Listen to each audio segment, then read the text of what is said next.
Welcome to the Bay Area Sports Addiction. My name's Alex. And I'm Nate. And today we're going to be talking about the San Francisco 49ers and the Miami Dolphins, who play this Sunday, December 4th at 1:05 p.m. here in the Bay Area. So my first question is going to be for Nate here. Earlier this week, there was some discussion had over some comments that Raheem Mostert, former San Francisco 49er, now on the Miami Dolphins, made to a reporter out of Miami, talking about maybe how the arm strength and the weapons in Miami might be a little bit better than here in San Francisco. And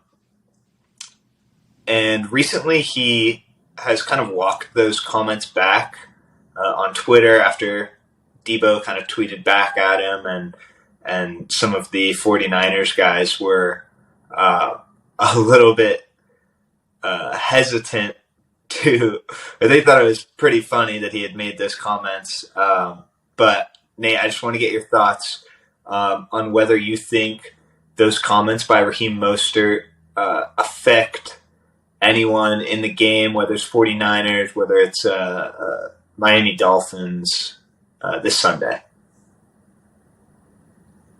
Yeah. I think Mostert's comments weren't initially intended to offend or make maybe Jimmy Garoppolo not seem as good as Tua, but I don't think Mostert's comments will realistically have an effect on anyone in the game. It might fire up the defense, especially guys who's been his teammates for the past few years, like Fred Warner, Nick Bosa, Eric Armstead. Hopefully he plays on Sunday. I think it's just going to fire up the team. Really, hopefully they can make a statement. This is probably one of the better teams they've played so far this year. They're pretty hot right now. I think the offense is going to go out there and try to show what they can do against another top offense in this league. Hopefully our defense, I know they're going to be prepared and ready, but I don't really think Mostert's comments have too much an effect on the game. It's more so just reporter trying to get something out of him, facing his old team.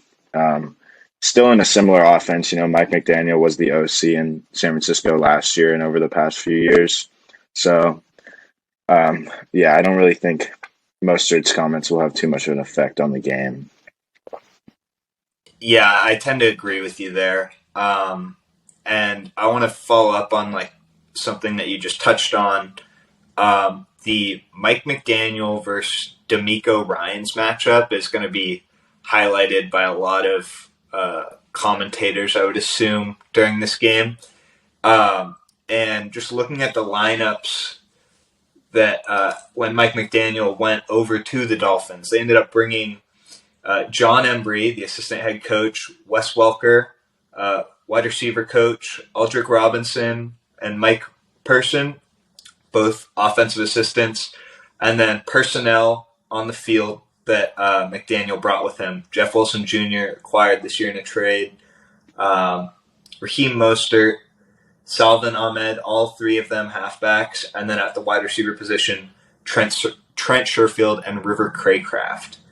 So my question to you is, how do you think this matchup will play out with the 49ers on the defensive side of the ball? I guess it was only really 1 year where D'Amico Ryans was the defensive coordinator, and Mike McDaniel got the scheme against him in practice. But again, what do you think this matchup is going to look like? Yeah, I think for starters, the 49ers have to focus on neutralizing the wideouts, Tyreek Hill, Jalen Waddle. That's really been their strong suit on the offensive side this year. Mixing in a lot of their run game has been very good so far too, since the acquisition of Jeff Wilson. Been able to have a two-back game pretty much with Wilson and Mostert, both speedy running backs. I think our front seven will be able to handle that, having gone against them in practice and kind of having a somewhat of an understanding of how those two guys run and like to get downhill.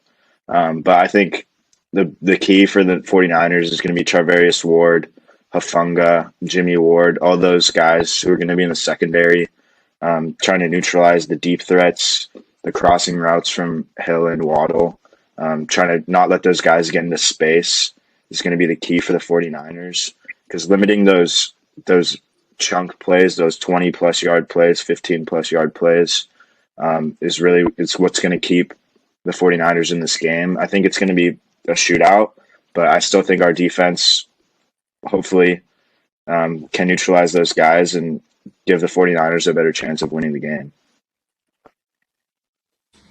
Yeah, I completely agree. I think the one thing that I was going to bring up about this matchup between Mike McDaniel and D'Amico Ryans is that although D'Amico kind of got to see what a Kyle Shanahan, Mike McDaniel kind of combo offense looks like, the Mike McDaniel offense in Miami right now looks nothing like what the 49ers do. The 49ers are very heavily invested in the run game. I mean, these past couple weeks, we've gone to the air a lot more, but I think it's going to be just a completely different animal. I'm excited to see what D'Amico Ryans can do to try and neutralize this attack. I think you touched on a lot of the key points going to be our secondary, kind of limiting those big plays because Tyreek Hill and Jalen Waddle, they will gash you for a lot of yards, and I think we're just going to have to contain those guys and live with whatever else they can throw at us. I would say the reason why the Mike McDaniel offense in Miami kind of looks different from the offense that the San Francisco 49ers run, even though Mike McDaniel's been with Shanahan since his days in Atlanta, is probably more about the personnel that he has. He has those speedy, twitchy, kind of change of direction guys in Waddle and Tyreek Hill, whereas the Niners guys are more just guys that'll run you over after contact and get those yak yards. But yeah, I mean, I think that's a good call there. Moving on to our next topic.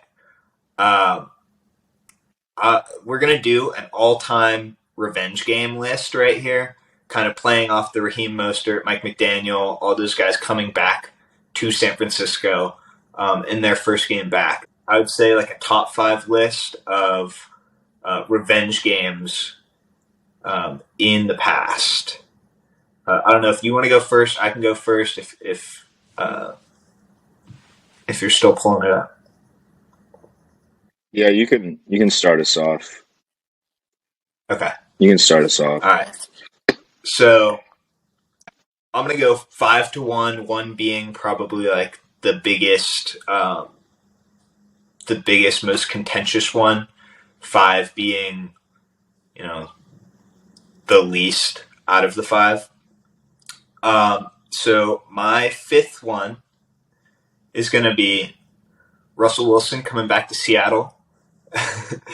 It was very contentious, on his way out of Seattle. The guys on that team and Pete Carroll weren't as into him as they were back when they were winning Super Bowls. And he kind of laid a dud when he came back, which is honestly, as a San Francisco 49er fan, it was hilarious. But yeah, I'd say that would be the 5th, my 5th favorite all-time revenge game. Moving on to number 4, I'm going to go with Steve Smith coming back to Carolina with the Ravens in 2014. He came back and absolutely destroyed that secondary. He had 2 touchdowns, 140 something yards, I believe. Don't quote me on that, but they cut him, and he just came back and absolutely destroyed them on the Ravens. So that'll be my number 4.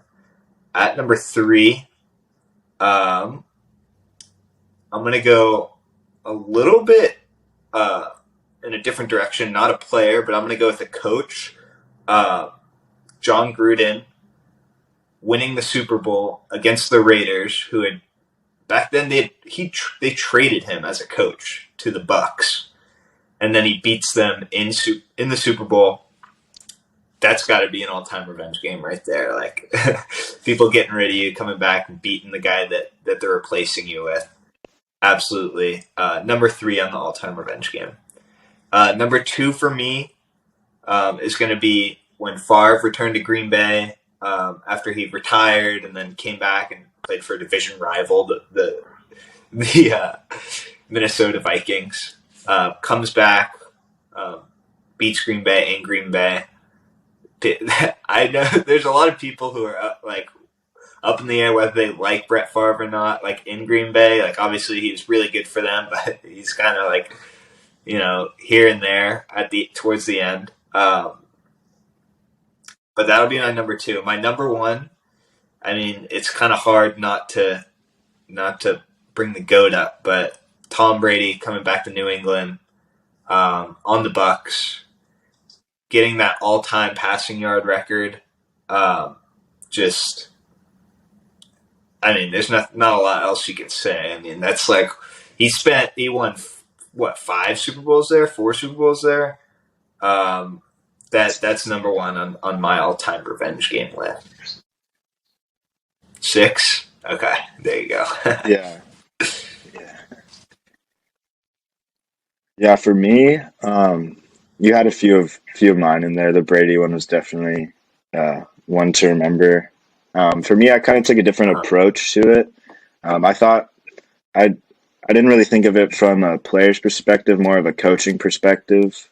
I guess you couldn't say Mike McDaniel's having a revenge game because he got the head coaching job. He kind of like stepped up. But a few that stick out to me, more recently, Mike McCarthy of the Cowboys, going back to Green Bay and beating Aaron Rodgers and Matt LaFleur on their home field. I think he really wanted to. He kind of felt like he was forced out of the job in Green Bay and took a few years off coaching and found his way back on the Cowboys and really showed his coaching ability in winning that game. Another revenge game that comes to mind is from 1994, Joe Montana facing his former team, San Francisco 49ers, who he led to 4 Super Bowls he was now on the Kansas City Chiefs, regular season matchup, first time playing his former team since moving on to Kansas City. Montana led the Chiefs to a win. It was a statement game showing that he still had it against his backup, Steve Young, who also would have gone on to have a Hall of Fame career with the 49ers, but he really cemented himself during that game. Another game also from 1994 that stands out is Deion Sanders' first game back, actually on the 49ers versus his former team, the Atlanta Falcons. Deion had a pick 6 in that game, and then 49ers went on to win. Deion really showboated with the high stepping down the sideline, running back that pick 6. His move. Those are some games that really stand out to me for revenge games throughout NFL history. The ones that you didn't already touch on, but yeah. All right. Well, I think that is going to be it for us. If you guys liked this Bay Area sports addiction video, please follow, subscribe, drop a like down below, and we will see you another time.